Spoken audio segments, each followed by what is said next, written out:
The following is an Operation Podcast production. Are you ready for a wild ride? I'm Alexis Artin, and I invite you to strap in because this is more than a podcast. This is Look at Me Now. Hey, everybody. Welcome back to another episode of Look at Me Now. And I hope you guys don't think that I'm faking it when I have genuine excitement at the start of an episode. And I think it's because we just have really great flippin' guests on this podcast, because I am genuinely freaking excited to introduce you to the guests that we have here today. So I don't know if we have any reality TV show fans out there, especially Love is Blind people who Love is Blind bingers out there. But we have Kelly Chase on from season 1. She is a reality TV personality. She is a mindset coach. She is a podcast host. She is a speaker. She is a multi-hyphenate beyond multi-hyphenate, which means she is like cut from the same cloth as me, which makes me very excited to speak to one of my kind. Kelly, thank you so much for being here. Thank you for having me. I'm excited too. I'm so excited. And part of the reason that I'm so excited is because I really admire the work that you're doing. It really mirrors a lot of what I do, what I practice, what I believe in, what I stand behind in terms of, working with women and working in key areas that women tend to hold back or to suffer in or to feel like that something's missing, and really helping them step into full power in areas that they often shrink back away from. So I was really, really excited to have you on and to have sort of those conversations. But we all begin somewhere. We don't start out empowered. We don't start out like living into our light or anything like that. It's always a journey. Mm-hmm. And so the magic of this show is always sort of like walking us back through the framework of how this all began, how it started, and then how it eventually led to you being in that seat. So if you can, please take us back. Give us the origin story. Yeah. No, thanks again. I feel like even with the multi-hyphenate, it's like, I feel like I've gone through a lot of challenges, whether it be health-wise, financially, relationship, traumas, which so many of us have, and so many of you may be like, no, I feel like I've never, and I'm living this great life. And I would love that for you. I think it was I'll circle this back around, but, I went on the reality show. We filmed the reality show in 2018, and it was a very high pressure situation. I mean, we filmed for 2 months, and within that 2 months, you got to know someone on a very heightened level, the conversations that you may have on date 10 out in the real world, you're having on date 2 in this. But everything, I mean, from, financial to, do you want to have children? If you can't have children, just very vulnerable conversations that we were having. And walking out of that experience, I was left feeling very what just happened? Like a vulnerability hangover? Yeah, vulnerability hangover. The person that I had connected with on the show, I thought we were going to date afterwards. We wound up not. He broke it off with me the last day of filming. And we can get into that a little bit more. But just to set up this conversation, I hired a business and mindset coach 3 weeks after filming, because I was like, okay, I'm just wrecked. I'm so distraught around everything. I just need to go all in on my business right now. Because I feel like that's what women in particular, I feel like that's what we do. We go into distraction and avoidant mode, and we're not really sitting with our feelings and emotions. And probably every human, but I feel like women in particular do that.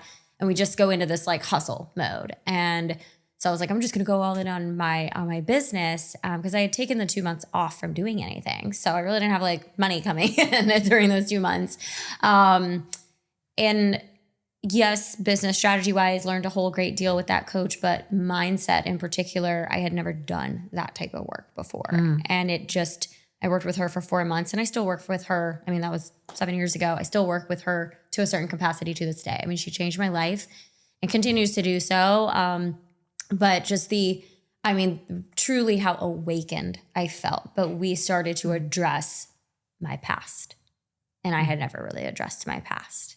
And so, because I went to one therapy session back when I was 22 years old, and I never went back to therapy. So this coaching was very therapeutic for me. And I still, like, even over the last few years, like, yes, I've gone to therapists since because I do have a different mindset around therapy. But coaches, trauma-informed coaches, they have been that for me. Very healing and cathartic and just eye-opening and expansive and so transformative. But I had a very significant experience in college, my senior year of college. I got from like I had a really good guy friend, and we kind of decided to make it a little bit more than just friends.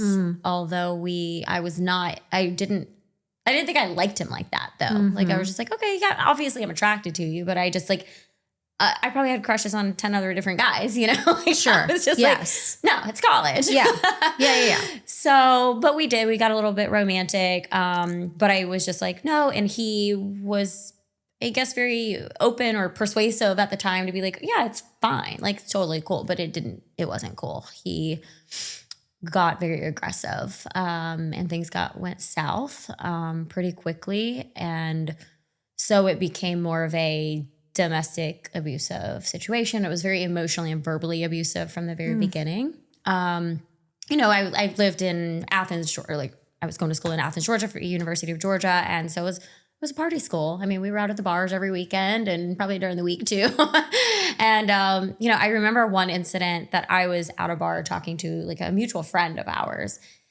And this guy just comes up to me and kind of just like grabs my arm and just like, what are you going to do? Go home and fuck him? And the guy and I were like, what? And the guy goes, we're just talking about chemistry class. Like, what? What?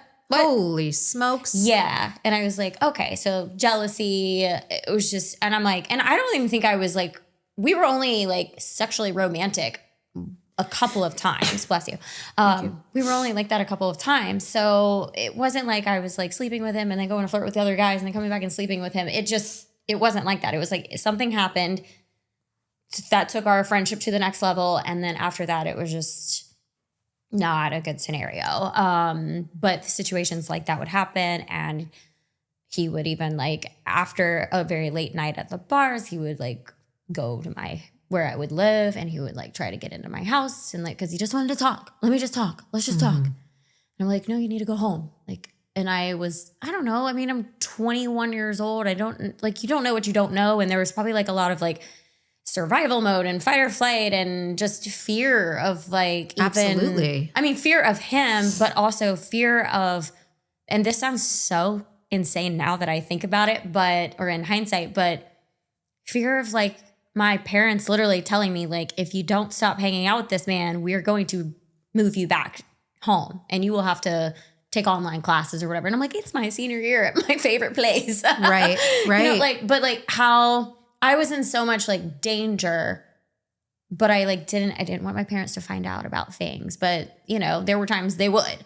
But it escalated. So the next day he would call and be like, hey, like, I was just drunk. I'm so sorry. Come over. Let's talk about things. And I would, and I fell for this multiple times. But I would go over there and let's say, we're sitting in his living room. I have to get up and use the restroom, go to the bathroom. I come back, my purse or my keys is not sitting on the coffee table anymore. And I was like, where's my stuff? And he was like, I don't know. What are you talking about? Like, didn't just magically disappear, So he would hide my things and trap me in his house.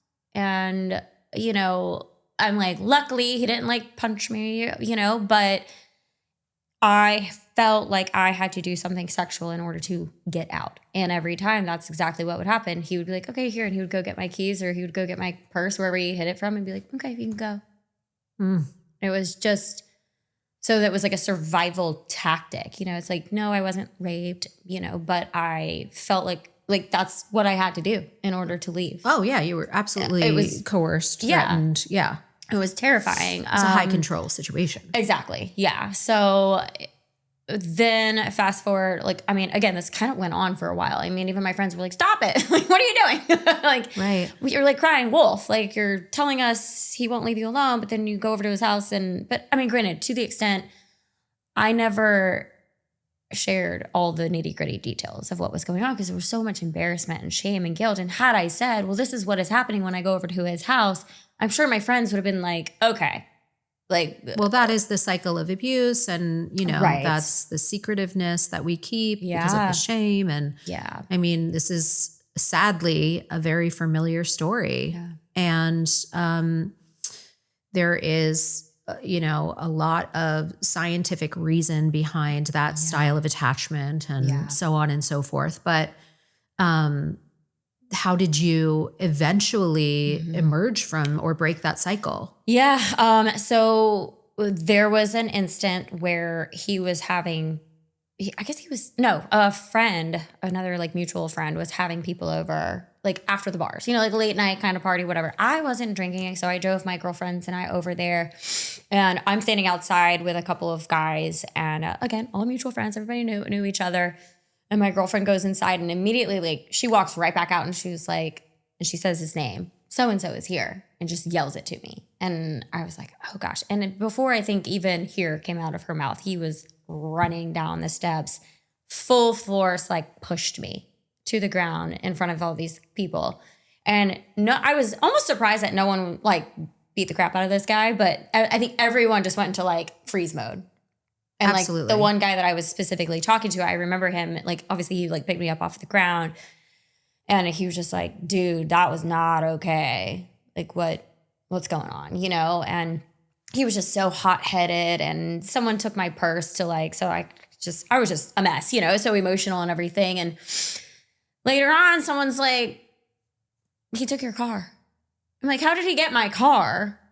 And I was like, wait, whoever took my purse, you gave him my keys out of my purse? So he took so the next, my girlfriend and I wound up staying at this friend's house. And anyways, the next day he's like trying to call. He actually like kind of breaks into my friend's house and was like, I just need to talk to her. And I was like, oh my God, I'm terrified that he has a gun or something. He's going to shoot us all up. Like I was absolutely terrified. And my guy friend was like, dude, you need to get the hell out of my house. Like you just broke in. Like now you're trespassing. You want me to call the cops? Like get your ass out of here. So he was like, I just need to talk to her. Tell her like I have her car. She can come meet me. And so my girlfriend and I like went and drove over and my windshield is cracked. There's a big like just not shattered, but yeah, it was just like a spider web cracked right in front of my windshield or my driver's seat. And he was like, yeah, I took it to the like car wash. I was like, between the hours of 3 a.m. and 8 a.m., you took it to the car wash? That doesn't add up. I was like, no, you punched my windshield. So it escalated to, try to make a long story short, we like a couple days later, he was like, I will, and I didn't want to get my parents involved still. Yeah. And so I was like, I can't tell them. They're going to like murder me. Not really, but I was like, oh my God. So I was like, he goes, there's like a mobile glass replacement company. I'll call them. Just bring your car over to my like neighborhood. I was like, fine. But he was like, still at that point, and the glass person did, they came and did it, but he was like, come inside and talk. I was like, nope, it was the last time I fell for that was however, you know, a week or so ago. I was like, no, I'm good. I'm going to go. He winds up getting in my car and we start to leave. And I was like, dude, like, I'm fine. You're not going to get in my car. I'm just going to drive to wherever I need to go. And I was thinking in my head, I'm going to drive to another guy's house, like another guy friend's house and be like, you need to come help me with this situation, or a police station. I don't know where I was going to go. But I pulled over to the side before I exited his apartment community and there was a guy landscaping. And there was a moment where I tried to get out of the car and he like pulls my hair and like pulls me back into the car and like grabs my wrist and like puts his hands on my leg. It's just like, you know, holding me. And the landscape guy, he like gets closer and I like roll down the window and he's like, is there a problem? And I was like, yeah, there is. And of course the guy's like, no, she's just being a girl, like, you know, just totally gaslighting me and just like, no, she's just really emotional. We're fine. Like we're friends. And I was like, no, like I'm not okay. And the guy was like, I'm going to call the cops. And something like, obviously there was more to the story, but the guy got out of the car and left. And I was like, thank you, you know? And he was like, do you need me to actually call the cops? And I was like, I'm going to handle it, but I need to get out of here. Yeah. And I called my parents immediately and I told them, because I was like, this is way too much. Right. Because now, I did, like, I could see like where he was holding my wrist in the car, like there were bruises. And so my parents were like, we will be there in 45 minutes. We're going to the police station. So we got the police involved. We put apparently there was like a bond, not a restraining order or something like that, but put some type of restraining order against him. Went to court for all of that. I never saw him again. I heard from him 10 years ago through like my business page on Facebook. I had not heard from him in like obviously 10 years, but it was about 10 years ago. And it was just his message to me. I was like, what? Like it's serious. He lives out of state and I was in it an apology? No, it was not an apology. It was okay. Honestly, like I was visiting the state where he lives and not too far away from him. And I posted a picture of me and my girlfriends or whatever. And so he saw it on my like business page. I have had him blocked since college, on my regular Facebook and wherever else. But the business page is public. And and the thing was like, it's one thing to not reach out to me when my dad passed away, but you're like an hour away and you didn't reach out. I was like, he still owed something. Yeah. But I was like, what type of delusion are you living in? Like, nothing has changed. Right. Like, what? Right. Obviously, I didn't respond. I just like let it go. I probably deleted the message, but I was just like, wow. Like, and I, to this day, although again, I haven't seen him, I haven't really talked to him, in 20 years, even in my, where I live, there is like a PTSD that he is going to show up. Sure. And I mean, granted, God, don't pray to God that never happens. Right. But I don't know. And I have I've done so much healing work around it that I have forgiven him. Mm-hmm. I've forgiven myself for not knowing how to handle that situation better. And obviously he didn't know how to handle his emotions. But you trained your nervous system to have a preparedness. Yeah. Because you know the threat. Yeah. Oh yeah. Yeah. Intimately. Yes, exactly. And there is, an intrinsic trigger to stay prepared. Yeah. In the event that happens again. Yeah. Because you know it all too well. Yeah. Yeah. Exactly. So and I have to say that I totally relate to that because I don't think I've ever talked about this like really at length, but I had a very abusive relationship as well. Coming out of high school and going into my college years where I know that intrinsic sense of you have to be like hyper vigilant and hyper aware and ready to run at a moment's notice and just really being in that high alert state, if you will, of, fight, flight, freeze, even fawn, where needed.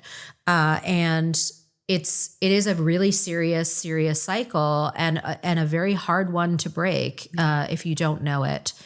But it also speaks to, a belief system that we carry, that we even get into a relationship like that in the first place, let alone stay at the first red flag, right? But the thing about when people talk about like attachment theory, right? Yeah. You're talking about, that you don't necessarily go with what is comfortable or what is best for you. You go with what's familiar. And if uncomfortable or violence or, being subordinate and all of that is sort of like in your nature because you've habituated to that, you've patterned to that, like you grew up in that, that is what you know. Right. Then that is what you are going to seek out. Absolutely. Unless you break the pattern, unless you, neurologically reshape the pathways or you're super conscious about making different decisions. Yeah. And being really, really aware of looking for the signs of anything that is going to misalign you from where you really deeply deserve to be. Yeah. you can end up in situations like that. And it's not just in relationships. It can be in your career. Yeah. You know, it could be with money. It could be with another human being. I mean, we are the product of what we allow ourselves to believe. Yeah. Yeah. It's so true. It is so true. My, like I said, I only had one therapy session after that scenario happened. And, basically I had a therapist that, and granted, it could have just been the way I perceived how she responded to this, but she asked me, and you kept going back to him. And I'm like, yeah, that's what everyone keeps asking me. You're the therapist. You're supposed to like not do that to me. And I just remember my mom picking me up from that session and, hey, did you book your next appointment? I was like, no, I'm fine.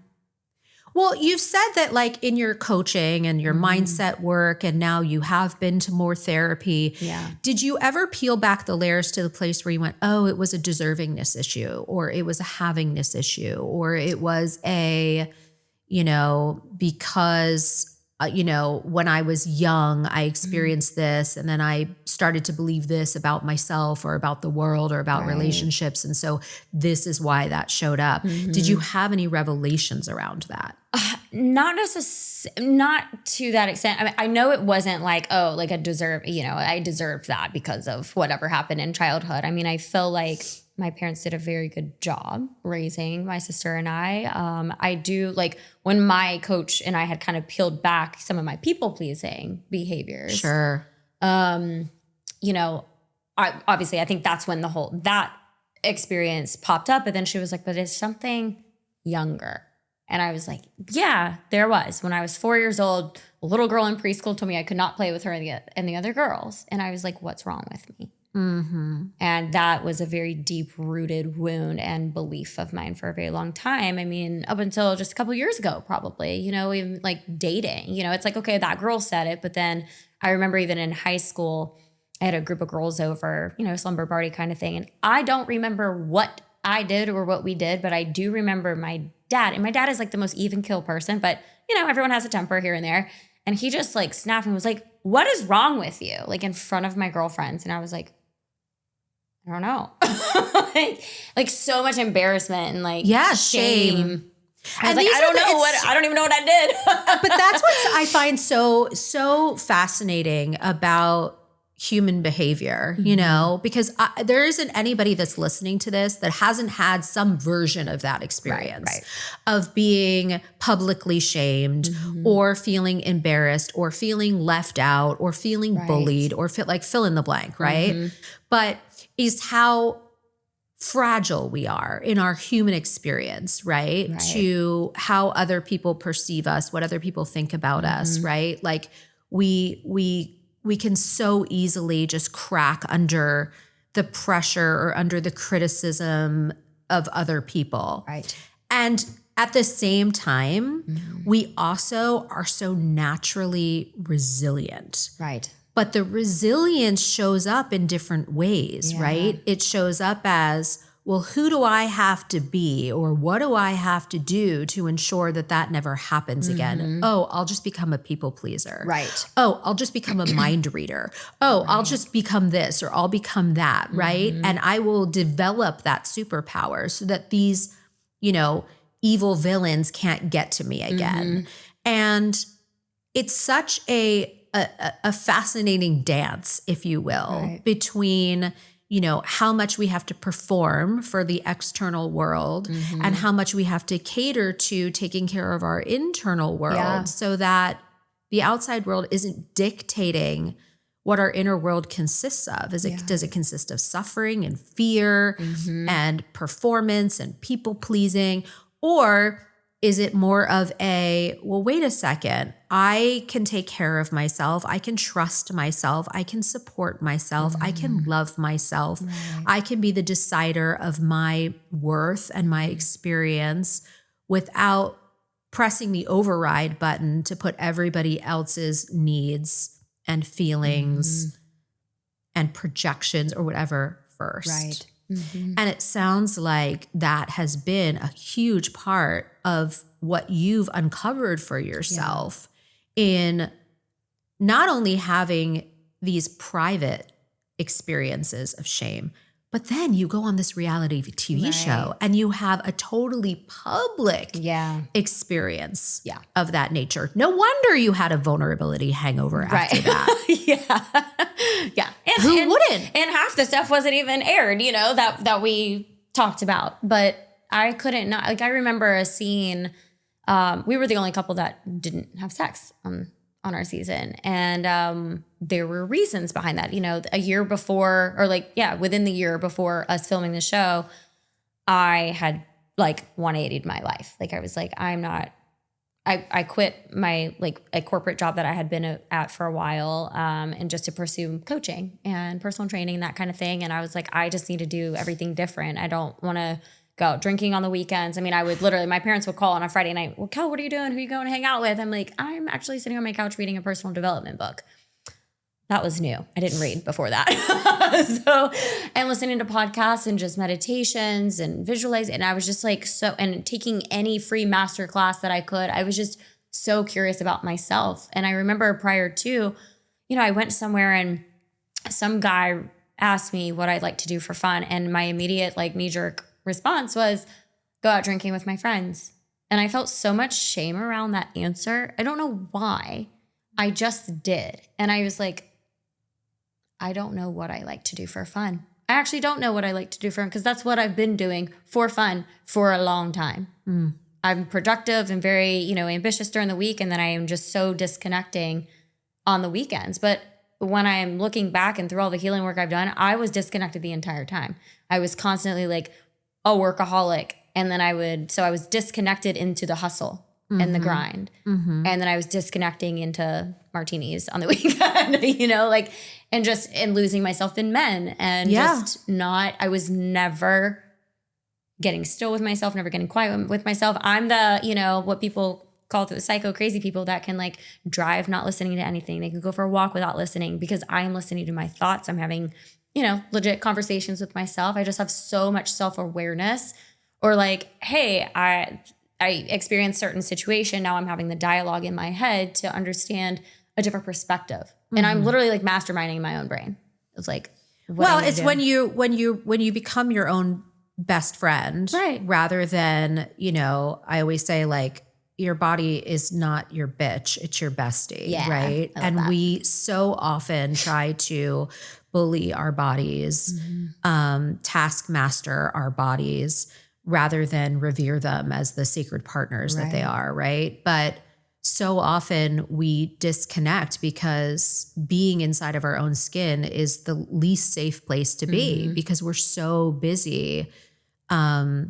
You know, per our earlier conversation, we are so busy ripping ourselves apart or preparing not to be hurt because somewhere inside we think that we must deserve it because it keeps happening or whatever. Right. Yeah. Absolutely. You know, it can be so uncomfortable in here that we start to associate that with I'm not enough. There is not enough. It's so uncomfortable. I have to numb it. So, you know, we either try to fill those empty holes with alcohol or food or sex or exercise or, you know, codependent relationships or whatever. Or we try to starve it out, you know? But in the end, it's about coming back to I'm already full. Right. I already have everything that I need. And I can change the experience of what it's like to actually want to spend this time with myself, to want to be alone with myself in full presence versus trying to escape presence because it's so deeply uncomfortable. I have grown such a like gratitude practice, which helps me significantly be present. Right. Because you can't think of anything else when you're grateful for like the moment. And, you know, even, you know, family challenges, whatever. I get in an argument with my sister or something and I will go outside and I'm super heated and I'm like, I'm grateful for this crack in the sidewalk. I'm grateful for that leaf on the ground. I'm just like, and then by the end of my like 30-second rant of gratefulness, I am like, my energy has shifted. I'm like, okay, I feel a lot better. It's just, breathe it out, Kel. It's like totally fine. And the gratitude has just shifted because I presenced myself in that moment. And it's just re-regulating my nervous system and all of that too. And Yeah. And also, to the point where you're like, God, I felt so much shame about that answer. When I said, Right. it's to go out drinking with my friends because I don't know another way. Right. I think that there's so many people out there that can relate to that. Yeah. Oh yeah. That can relate to that. And here's the thing. We all choose whatever tools we have that have worked. Right. And there is no shame in a tool that served you. We don't do anything unless it serves us. So, if it is binge eating, if it is drinking, if it is sex or over exercising or whatever it is that you turn to as a tool, right? You don't turn to it unless it serves you. Does it mean that there's not maybe a choice that could serve you more? Correct. Yes. Mm-hmm. Sure. But it's also not, hurting yourself by saying that it's something to be shameful of because you chose it, because it's a tool. Yeah. And it's sort of like, somebody that falls off the wagon. Right. You just get up and you get back on the wagon. Exactly. You don't go, well, I fell off, so F it. Right. Exactly. Right? You go, oh, okay, I learned something there, or I can learn something here, but I also get to make a new choice. Yeah, absolutely. And get back on. Yes. And not shame the choice that I made in that particular instance, but I can learn and grow from it. Yeah. Yeah. Which I think is like, something that I have done since working with that coach. It's like, celebrating every moment. Right. And it's like, whether it's a good thing, quote unquote, bad thing, quote unquote, like it's even the toughest times, your challenges, those little obstacles, the little T traumas, big T traumas, like really having gratitude for those experiences has changed so significantly. And I think that was why when I said earlier that I've like forgiven him and forgiven myself, because there's so much peace and freedom in that forgiveness. And just, like you were just saying, it's like every experience was a tool for me. Like I learned so much in those scenarios. And, this past weekend even, just being out here in California, a friend of mine that I used to be romantic with in college, never really dated either, I guess, but it was a significant relationship. Sure. But, I hadn't seen this guy in a handful of years, but he moved out here. And I just said to him, I was like, I am so sorry. I didn't carry this around with me, but I've just, through all the work that I've done, I just want to apologize for the way that I acted in college. I said, I was like obsessed with you.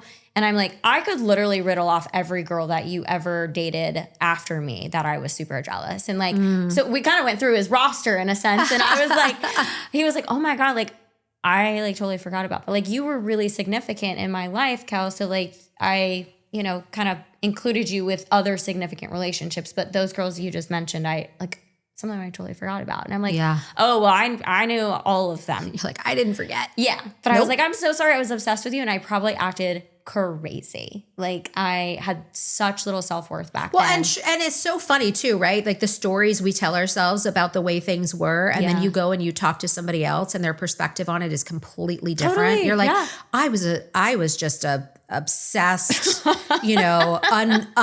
unhinged person. Yes. And he's like, I thought it was great. Yeah. You know? Yeah. And it's it's just so funny, like how our perspectives can be so limited. It's funny. Totally. I was driving my kids to school this morning and my windows were super fogged up. Yeah. And I was trying to get the what is it called? Like defroster or whatever? Yeah, the defroster going, right. Defroster. And my brain sometimes. But it wasn't going, but the kids were late for school and I'm like, I don't have time to like defrost this and not keep driving, so I had my 11-year-old is on the other side of the car where I'm like, I need to switch lanes, look out the window and tell me if there's a car coming, right? Oh, gosh. And so he's like, you're good. And then I go to get in the lane. And of course I was not good. Yeah. Oh God. Now, thank God it was a near miss and there was a truck that was coming. And of course they looked at me like death stare passing by, right. But thank God they were a defensive driver, saw what was happening. And it was, we did not collide. Right.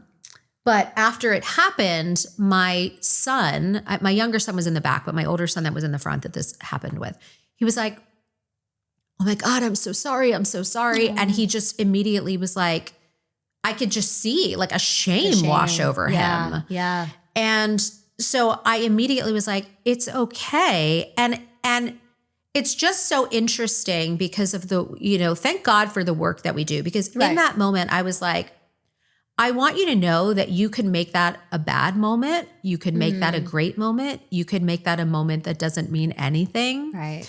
I said, were you trying to help? He said, yeah. And I said, okay. So what did we learn from that experience? And he gives me his explanation of what he learned from it. And I said, well, here's the thing. Here's what I can tell you. Life so often is so much like bigger, right? Yeah. The architecture of like the bigger picture is so much greater than our little minds can ever understand. Yeah. And I believe, and you don't have to believe this, I said to him, I believe this. You don't have to believe this. You can figure it out in your own time. But I believe everything happens for a reason. And there is a reason that happened. Yeah. And perhaps that happened because if that hadn't happened, something worse would have happened. Right, right. We don't know. We don't get to see the bigger picture of why things happen. Yep. But we get to choose to believe that they all happen for a reason. Absolutely. Right? People say like, oh, it's terrible because I was late. I hit the red light. Right. And it's like, but if you had made the red light and you were rushing because you were late, you could have done something way worse. Correct. We just don't know. Yeah, yeah. So this is like what too. trust looks like. Yes. This is what trust looks like. And if you can learn trust now, gosh. Yeah, yeah, yeah. The grief and suffering, you could potentially save yourself. It's so true. Right? And it really is. The only thing that we have control over, one of my mentors says this all the time, is our perceptions, our decisions, and our actions. Yeah. And if we can master those things. Absolutely. If we can master those things, and if somebody had taught me to master those things at 11, my other one in the back is 7. Yeah. If we can master those things early, imagine the difference that we can make in the world. Oh, yeah. Significant. Totally significant. Yeah. And perspective, it's just a small shift. It's a small degree. Right. Right? Oh, yeah. And I think that, even you sitting down with that guy and going, this is what I've been carrying. Right. This is what my body's been holding on to. This is what my brain and my nervous system have been holding on to for all of these years. I've been carrying around this shame for the way that I showed up in my relationship with you. And he's like, what are you talking about? It was rad. Right. I know. Like the freedom of that perspective shift. And imagine if you had had that in the moment. Yeah. Oh, I know. Yeah. Right? Yeah. But we carry the ability in the moment to shift the perspective or to even clean up, make amends in the moment versus carrying this shame story and letting it bleed out into everything else and color everything else that we do and we believe and that we are. Yeah. What a powerful moment of reconciliation. And that is such a beautiful lesson for everything else that you've probably been holding on to and carrying. Oh, yeah. Yeah, so much. I mean, even this past year, a girlfriend of mine, again, 20-year friendship kind of thing. We just have drifted apart over the last 10 years, but I wanted to reconnect with her. However, the last 10 years, I felt that we drifted apart because of something I did. And it was so interesting. We met for lunch and I started crying. Like I just had so much like guilt and shame. And I'm like, I don't even know what I did. But like I remembered a certain scenario that I was like, did that just rub her the wrong way? And that's why she like cut me out of her life kind of thing. And so I just started immediately crying and she was like, oh my God, Cal, like what's wrong? Like what's going on? And I tell her and she was like, Cal, no. She was like, I had gone through that whole trauma thing, in my early 20s. And when I met my now husband, it all came back up. And she goes, because I never really dealt with that stuff either. She goes, it all came back up and I just didn't have we just naturally drifted apart. There was nothing you ever did. And I was in my head though, I was like, I wish, I'm telling her about what I thought. And then I was like, I just like, I thought that, maybe you could have just communicated if there was something that I did. And then in my mind, I was like, well, Kelly, you've literally been holding this around for 10 years that you could have saved these last 10 years had you just spoken up and been like, hey, like, I feel like this weird energy between us. And instead, I felt so much shame and like, she doesn't like me anymore. She don't want to be friends with me. But it was just literally coincidental that we just she just kind of drifted because she just didn't have the capacity for our friendship at the time, kind of thing. And I was like, oh my God, like I've been carrying this like guilt around for freaking 10 years. And I was like, well, yeah, that's settled. Well, right? yeah, glad we figured that out. I mean, and I think that there's something for the audience in this too, right? Yeah. Because you and I, you and I know the power of this, right? Yeah. And we hope that everybody else out there does too. But even if it's just a friendly reminder, like we have such power. We each hold such power to create our reality. Yeah. And rather than let things fester, rather than create a story, right? Rather than let something inside start to sort of like take you over, right? Or take you down into a spiral or a rabbit hole or whatever. That you don't come out of for 10 years, right? Like for you to just sit in the power to go, well, there's one of two things going on here. Either I really did do something to her. Right. And maybe there is something in that I can learn from or make amends for in the moment. Right. Or there's actually nothing going on here, in which case I can free myself of this self-imposed burden that I've imparted. Right. And maybe there's something in between, right? But we're never going to know unless we're lovingly curious. Right. We don't need to, by the way, blow things up in order to get clarity. Right. And we can't choose for the other person if they're going to give us that clarity either, right? There's only so many things within our control. Absolutely. But at least we know if we make an earnest effort towards getting clarity through loving curiosity. Right. And then afterwards, no matter what the result of that is, we apply self-compassion. Yeah. We're always going to walk away feeling like we are in our center. Yes, absolutely. Like no matter what we've done or not done, we are still worthy of love. And I've done what's on my side of the street, to use that famous phrase, right? I've done what's on my side of the street. My side of the street is clean. I've done what I can. And now I get to just show up for myself with loving compassion. Absolutely. And really it's,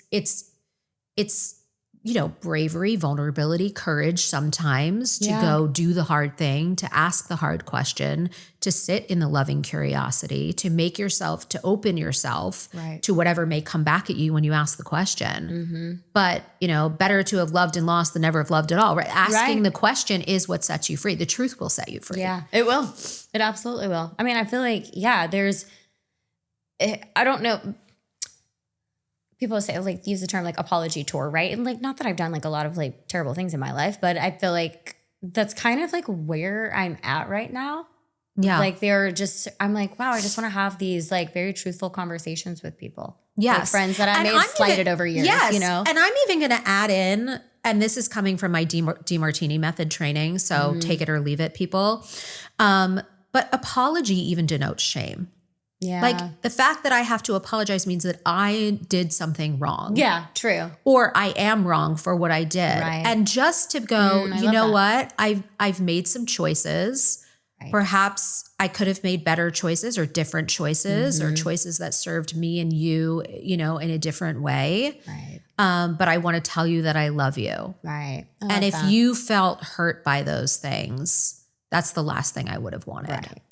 I was doing my best at the time. Exactly. Right. And we're human. Yeah. We're not perfect. And each one of us is doing our best in any given moment. Right. That's so true. And so just in those circumstances, you know, the things that happened when we were in preschool, in elementary school, in high school, you know, that's not, you know, the look at me now, right? I'm such a different person than I was then. Yes. And that's not to say that I don't take responsibility for the choices that I've made or the ways that they may have affected you. But, you know, I care about you. I love you. Yes. Yeah. I'm grateful for you. That's so important too. Just the word responsibility. I feel like that is like what I have just accepted, you know, like, and as women, we tend to take over responsibility for things. We do. I hate blanket statements, but it's part of, you know, like what we do as women. We take over responsibility for even when you were 4 years old, Right. you took on responsibility for the fact that those girls Right. decided to be that way towards Right, you. right. You took over responsibility for the abusive relationship and the way that he was behaving and the choice that you made to stay in it. You take over responsibility for this, that, the other thing. And we tend to do that. And that is what creates people pleasers. I mean, it's just inherent, It's true. right? Yeah. And a lot of women are people pleasers by way of, we come by it honestly. Yeah. Yeah. You know, it's because we take over responsibility for so many of the things that were put upon us. Right. Yeah. Yeah. And I feel like, you know, like I said, I mean, the forgiveness for myself for a lot of those things and responsibility, taking accountability for my part in those things. It's just having that conversation of like, it wasn't my fault. I don't blame myself. I'm like, you know, I didn't know what I didn't know. I did do the best that I could in those scenarios. But there was a part of me that stayed in it or whatever. And so I take accountability versus like, screw that guy, you know, like he hurt me and put all the blame on him because I obviously was a part of it. So I feel more peace taking, like not full responsibility, like, oh, I deserved that. Yeah. Absolutely not. But just having that accountability, I'd be like, yeah, you know what, this was my part in all of that. And I just want to be truthful with myself and like forgive those parts of me that showed up in that way when I didn't know what I didn't know. And I have so much more peace in my life because of it. And, you know, from the inner child perspective of things, there's nothing to forgive. Yeah. You don't even, we don't even have to call it forgiveness because it means that you did something wrong. And I don't think you did. Thank you. Like my That's child. true. It's like my child today. Just like acknowledgement. You don't need forgiveness. Yeah. Like, I'm sorry, mommy, I messed up. Like, you don't need me to forgive you. You didn't do anything wrong. You did your best. Right. You tried. And I love you. I'm not going to make you wrong for doing your best. Yeah. And next time, if we do it differently and it works out where we don't have a near miss of a car accident, wonderful. Right, Then right. lesson learned, Right. you know? Absolutely. But I say that because I feel like everybody carries shame. Yeah. And, Everybody. Yes. you know, degrees and degrees and degrees of it. And I think that if you look at the parts of you that you're shaming as innocent little children, because I really believe that 99% of the time that's who's making our decisions. For sure. Yeah.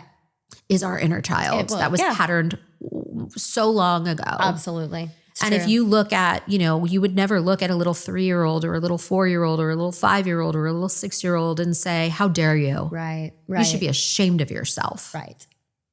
Right. You know? Exactly. Yeah. How dare you? You're just a threat and you're a burden and it's never enough. We wouldn't do that. No. Mm-mm. We wouldn't do that. Yeah. And, you know, are you worthy of my forgiveness? Like, what? Right. No way. Homie don't play that. Right. Homie don't play that. I'm dating myself by saying that. Oh my gosh. Okay. Well, I like that perspective shift. Yes. It's just acknowledgement. Acknowledgement and love. Like love. It's like to any question, the answer is love. Yes. Apply love to the period. That's all any of us really want. That's all any of us really need. It is. That's it. That's it. That's it. Okay, so we've looked at the past. Yeah. And it's been a delicious, juicy journey. And I feel like we could do so much more of it. Yeah. I know, like there's so many other things. So many other things. And yet here we are. Self-abandonment and all that. Yeah, all of it. I mean, isn't that the pot calling the kettle black? I'm sitting here going, don't I know it? But what's happening now? Like your mess has clearly become your message. Yeah. I mean, you've done the work. It's transformed you. Now you're paying it forward. Yeah. It's left its imprint. You're like riding high on that. Yeah. So walk us through that. Like how has this now taken you into this chapter and what this chapter is bringing? Yeah. I mean, I'm kind of like in a, people ask me sometimes, like what Chase Life with Kelly? Like that's my Instagram handle. That's my brand. That's my podcast name. What is like, it sounds like if you're constantly chasing life, you're not content. And I'm like, well, no, it's chasing the feeling of being alive and chasing the light. And when you are pursuing things that light you up, you are being a light to others.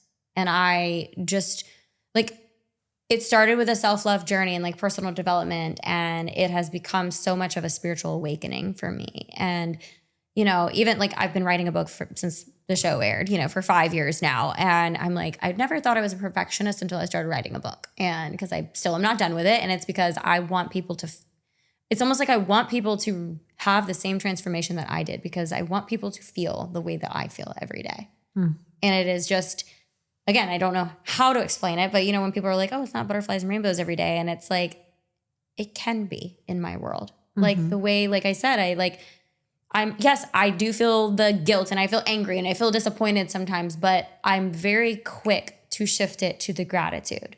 And that's where I'm like, but I do feel that way because it was a gift. You have tools, yes. Yeah, like there was a gift in that moment. Like, okay, it taught me that maybe I'm not as healed as I thought I was, and that I reacted in such a like 5-year-old way or whatever. And it's just like, again, going back to your acknowledgement and like giving myself love, applying love to those areas of myself. But I have studied a lot, you know, in attachment theory, you mentioned earlier, and like learning how to attract the type of love that we didn't have maybe growing up, right? That's it's right. like changing the energy inside of our body, our frequency, and attracting that. And people are like, you know, Kelly, you're 40. Like, you know, like everyone in society, like there's this biological Loves to clock measure. Loves Humans to measure. love to measure. And I don't have this pressure. And, you know, maybe I know that there are some women out there that are like, they're just like, I need to have a baby, you know, I need to have kids, and I don't have that. And I want a child? Yes.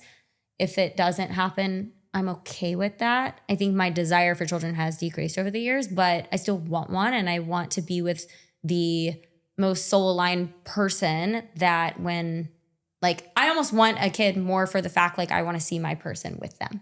Like in how they just father them and just love on them. And I think that'll be the most attractive thing. And obviously I want to give love to a kid too. But I just want that. But I want to encourage women to, like, our whole conversation this whole time is just like acknowledging yourself and being able to shift your perspective. You know, it's a combination of like rewiring your thoughts and, you know, even doing the somatic work to change the emotional body, right? And like really regulate the nervous system. That's my jam. It's so good.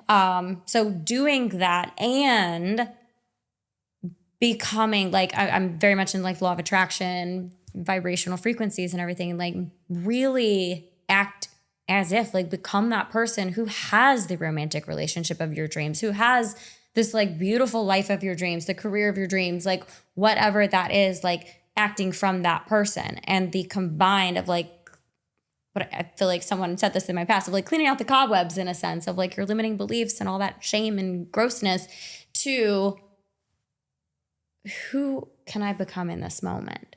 And just being on that vibrational frequency of like, that you can attract this like next level love and this next level wealth. And maybe I don't have all those things just yet, but I've done this work behind the scenes that, again, it goes back to me saying like, I'm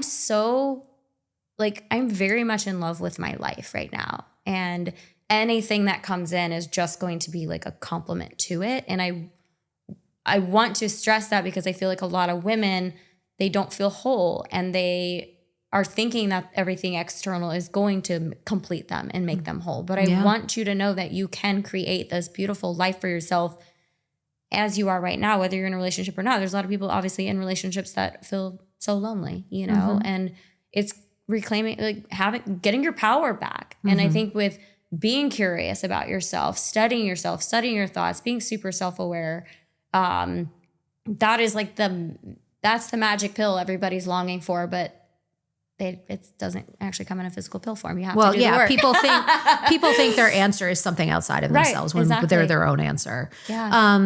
And I think what you're talking about is you've acquired some version of self-mastery. Yeah. And you know, there is something to be said for what you're talking about in terms of manifestation, which is you already are the person. Right. Right? So like, for instance, I'm just going to make this tangible for people. Yeah.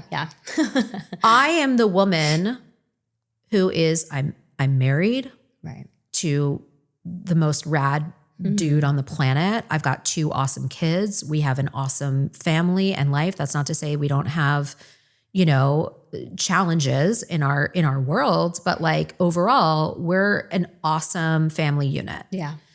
I am a mother, I am a wife, and I love those roles that I get to play. Cut to me at 20 years old. Right. When I'm suicidal, I'm in debt, I am, I've carved myself up through multiple plastic surgeries so that I could look lovable on the outside because I didn't feel it on the inside. You name it, right? I'd been in abusive relationships. I mean, just name it, okay? And I, at that moment, was already this person.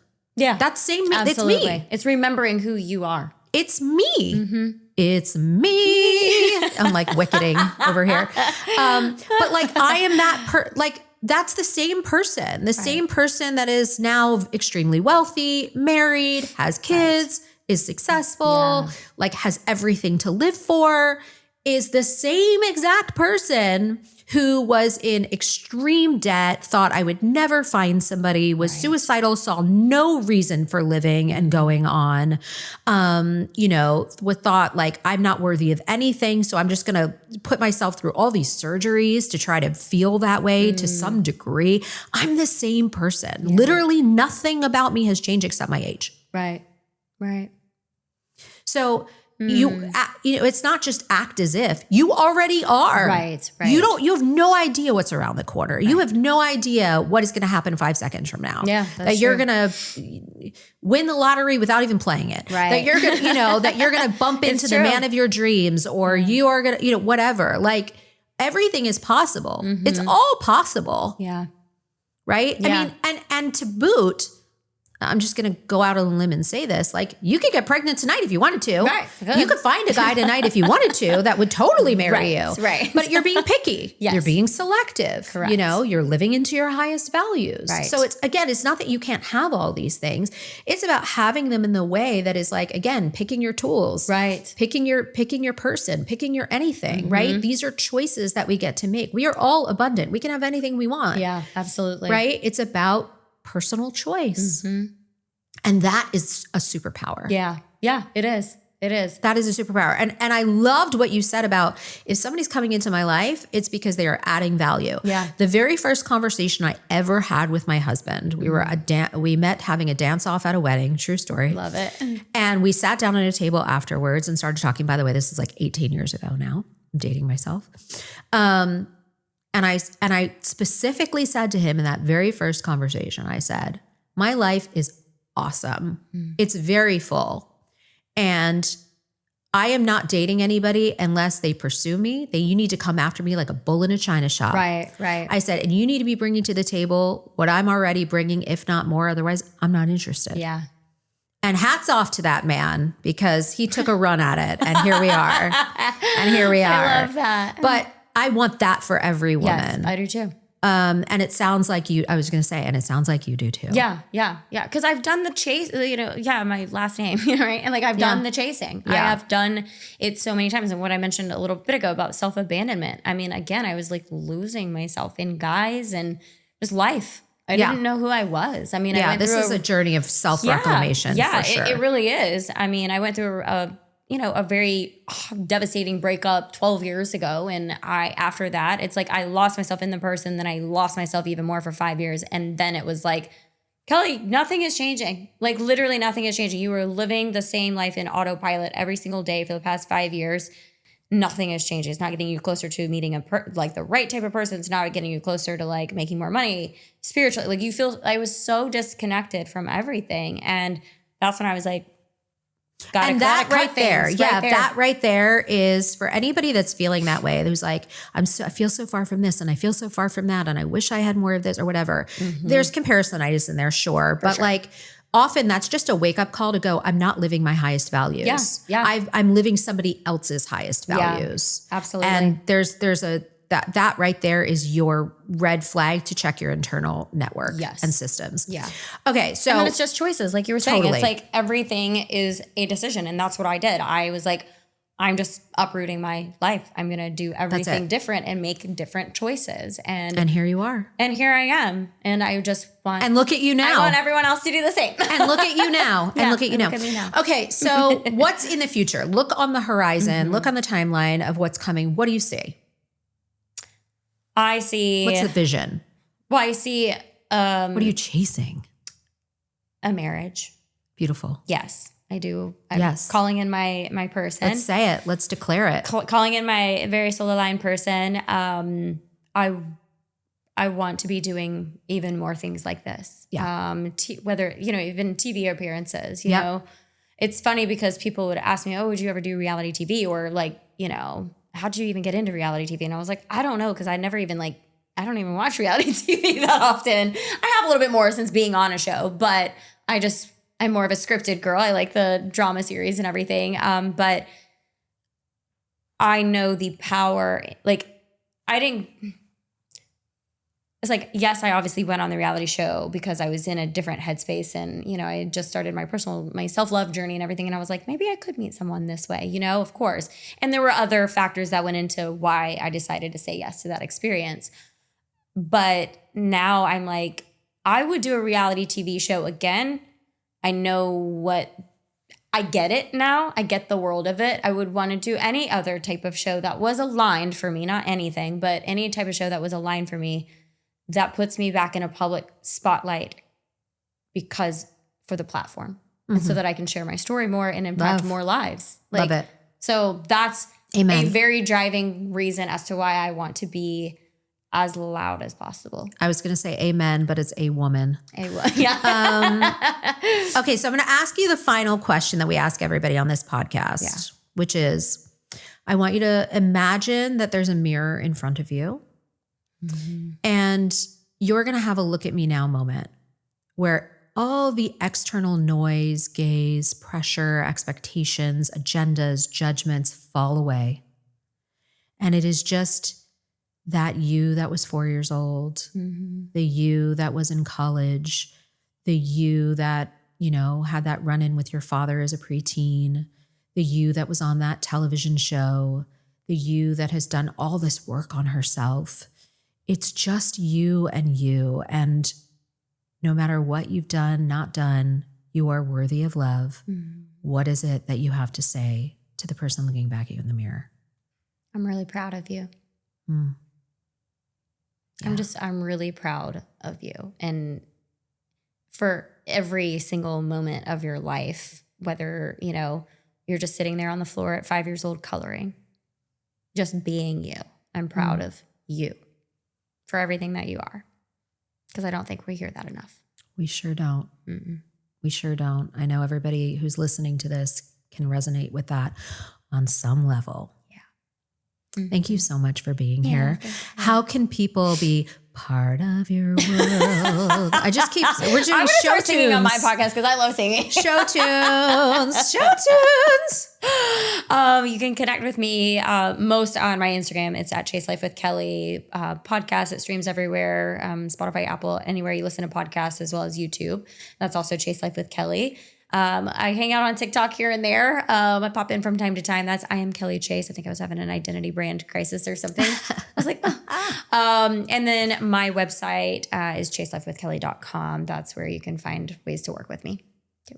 Let's get in there, people. Yeah. Let's slide into those DMs. Let's like and follow and subscribe and all those things. I am really here for it. I'm so glad to have had you share your story and be so authentic and genuine and really fucking real. Thank you. I just, to me, that is the greatest currency is authenticity. So I really appreciate yours. Yes. Thank you so much Thank you. for sharing your journey and your insights. It means a lot. Not just to me, but I know to everybody that's listening. So everybody that is listening, everybody that is watching, I love you. I do. I do. I love you. And I'm so grateful every time that we get to sit down and do this. And, you know, I need to get better at y'all got to like it. You got to subscribe. You got to share. You got to comment.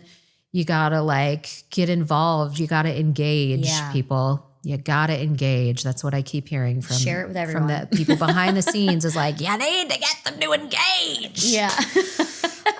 So that's my feeble attempt. Anyway, I love you all. We'll see you next time. Bye for now.